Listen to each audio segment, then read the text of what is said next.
Hello, నా పేరు ఎన్నా మహేశ్వరరెడ్డి. సిరిమాల సుబ్బారావు కాడ గత 4 ఏళ్ళ నుంచి వాడుతున్నా. మిరపనారు కూడా ఆయన నర్సరీలోనే పెంచా. అతని మందుల కొట్టులోనే. కాపు మాత్రం చిక్కన కాపు, విత్తనం మంచిది.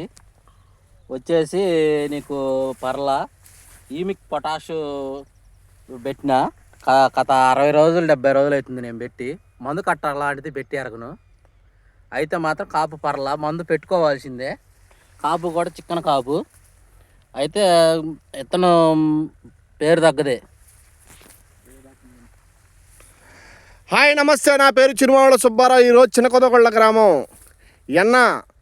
బసిరెడ్డి గారి చేను దగ్గరకు వచ్చామండి. ఒక్కసారి చేను చూడండి ఎట్లా కాసిందో, ఎంత చిక్కగా కాసిందో చూడండి. ఇది మొత్తం ఒకటే చెట్టు. ఒకసారి చూడండి చేలు ఎట్లా కాసిందో.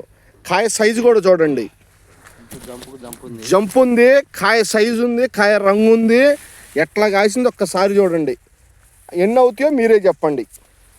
ప్రతి ఒక్క రైతు ఖచ్చితంగా ఫర్టిలైజర్ మందు కట్టలు కనుక ఎక్కువ వాడుకుంటే నల్లి, తామర పురుగు, తెల్లదోమ ఎఫెక్ట్లు ఎక్కువ ఉంటాయి. హ్యూమిక్ పొటాష్ పెడితే 60-70 రోజులు మందు కట్టలు పెట్టే పని ఉండదు కాబట్టి, కింద రూట్ వ్యవస్థ బాగా డెవలప్ అయింది కాబట్టి మొక్క ఆరోగ్యంగా ఎదుగుదల బాగుంటుంది. హైట్ కూడా చూడండి, చెట్టు సుమారు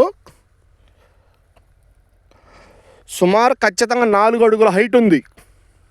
మొక్క చాలా ఆరోగ్యంగా ఉంది, మంచిగా కాసింది. ప్రతి ఒక్క ఫార్మర్ ఖచ్చితంగా హ్యూమిక్ పొటాష్ వాడుకోండి.